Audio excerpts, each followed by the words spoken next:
জিকির হবে কার নামে বলেন তো? আল্লাহ বাদ দিয়ে কেউ যদি আলী বাবা, শাহ আলী বাবা, দয়াল বাবা, পাগলা বাবার নামে জিকির করে, ও শিরিক করছে না? আর শিরিক করলে তাকে বলা হয় মুশরিক। আর মুশরিকের জানাজা পড়া, দোয়া করা জায়েজ আছে? এখন তো ফতোয়া আপনারা দিতে পারবেন। এজন্য জিলহজ মাস শুরু হওয়ার পরে নবীজি যে 2 নাম্বার কাজ বেশি করতেন সেটা জিকির। কিন্তু এটা হওয়া লাগবে কার নামে? আরো জোরে। জিকিরের শব্দ আমরা কোরআন হাদিসে পেয়েছি মাত্র 4টা। সুবহানাল্লাহ, আলহামদুলিল্লাহ, লা ইলাহা ইল্লাল্লাহু, আল্লাহু আকবার। জিকিরের শব্দ কয়টা বলেন তো? জিকিরের সিস্টেমও আছে 4টা। যেমন তেমন ভাবে যা তা করে আপনি করবেন, এটা ইবাদত হবে না। কারণ এই জিকির তো আর খেলা তোলা জিনিস না, এটা একটা ইবাদত। এটা কি? নামাজে দাঁড়িয়ে যেমন এদিক ওদিকে তাকালে নামাজ হয় না, কথা বললে নামাজ হয় না, হাসলে নামাজ হয় না, হয়? বলেন। নামাজের ভেতরে যদি মন এদিক ওদিকে চলে যায়, আমলে কাসির হয়, তাও নামাজ হয় না। তাহলে ওটা যদি ইবাদত হয়, জিকিরও কি? জিকির যদি ইবাদত মনে করে কেউ করে থাকেন, শব্দ হচ্ছে জিকিরের। আবার বলেন তো কয়টা? বলেন। সিস্টেম 4টা। 1 নম্বরের শব্দ হচ্ছে আযকুর রাব্বাকা ফি নাফসিকা তাদাররুআ ওয়া খিফাতা ওয়া দুনাল জাহরি মিনাল কাওলি ইলা আখিরি আয়াত। সূরা আরাফের 205 নম্বর আয়াতের প্রথম অংশে আছে, হে নবী আপনার রবকে আপনি যখন ডাকবেন মনে মনে ডাকবেন। কিভাবে? দিনাজপুরবাসী এটা রেকর্ড হচ্ছে, কালকে সারা দুনিয়ায় ছড়াবে। সবাইকে উদ্দেশ্য করে বলছি, জিকির যেহেতু ইবাদত, আরে জিলহজ মাস আসলে নবীজি এটা বাড়িয়ে দিতেন। সুতরাং পদ্ধতি নেওয়া লাগবে নবীর কাছ থেকে, কোনো বাবার কাছে না। 1 নম্বরে শব্দ কি? সুবহানাল্লাহ। 2 নম্বরে আলহামদুলিল্লাহ। 3 নম্বরে লা ইলাহা ইল্লাল্লাহ। 4 নম্বরে আল্লাহু আকবার। এর বাইরে কোনো জিকিরের শব্দ নেই। যদি থাকে ওগুলো দোয়া দরুদ।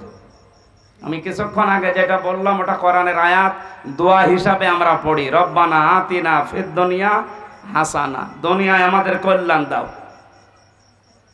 ওটা একটা দোয়া, আমরা পড়ি কোরআনের আয়াতকে দোয়া হিসাবে। আর জিকির এটা ইবাদত, এটা নামাজের মতো, হজের মতো, যাকাতের মতো। এটা কি বলেন? শব্দ যে 4টা বললাম, এর বাইরে কোন শব্দ আছে? এমনকি ইয়া রাসূলুল্লাহ, ইয়া রাসূলুল্লাহ জিকির করা হারাম। জিকির রাসূলের নামে নেই, রাসূলের নামে আছে দরুদ শরীফ। রাসূলের নামে কি জিকির? শুধুমাত্র করা লাগবে কার নামে? উযকুরুল্লাহা কামা আল্লামাকুম। জিকির করো ওইভাবে যেভাবে আল্লাহ শিখিয়েছেন। তা আল্লাহ সূরা আরাফের 205 নম্বর আয়াতে তো শিখিয়ে দিলেন আপনার রবের জিকির করবেন মনে মনে। 2 নম্বরে ভীত সন্তুষ্ট হয়ে, 3 নম্বরে কান্না জড়িত কণ্ঠে, 4 নম্বরে উচ্চ আওয়াজ বাদ দিয়ে। রেকর্ডকৃত বিষয় ছড়িয়ে দেবেন কালকে। সারা পৃথিবীর মুসলমানদেরকে বলছি, যেখানে যান এই 4টা সিস্টেমের বাইরে যদি কেউ জিকির দেয়, ওটা জিকির না, ওটা ওর ফিকির। আমি আশা করি এটা ক্লাস চলছে, আপনি ছাত্রের মতো বুঝেছেন, নাকি আমি রিপিট করব? এক ছাত্র এসে কাঁদছিল বাবার কাছে, জিজ্ঞাসা করছে কি কাঁদো কেন? কথা বলে না। কি কাঁদো কেন? কিছু বলো। রেজাল্ট দিয়েছে। রেজাল্ট দিয়েছে তো ভালো, ফেল করেছে না পাস করেছে?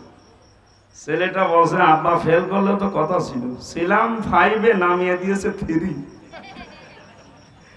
এরকম ছাত্র নয় তো আপনার? আবার আমি যা বলছি মনে থাকতেছে? সকালবেলা থেকে জীবনে কার্যকারী করা লাগবে। সুতরাং জিকিরের নামে উল্টাপাল্টা সবচাইতে বেশি এটা ভেজাল চলে বাংলাদেশ, ভারত আর পাকিস্তানে। পৃথিবীর বহু জায়গায় আমি আল্লাহর রহমতে গেছি, পাইনি। জিকির একটা ইবাদত, ওরা ইবাদতের মতো করে। অথচ এই 3টা দেশে এমন এমন জিকির চালু করেছে যে কোনো কোরআনে নেই, হাদিসে নেই, করলেই মানুষ মানে ঈমান হারা হয়ে যায়। আল্লাহর নাম বাদ দিয়ে ইয়া আলী বাবা, শাহ আলী বাবা, কি বাবা বাবা নাম তুলিস আল্লাহ জানে। আল্লাহ আমাদেরকে বোঝার তৌফিক দিন, বলেন আমিন।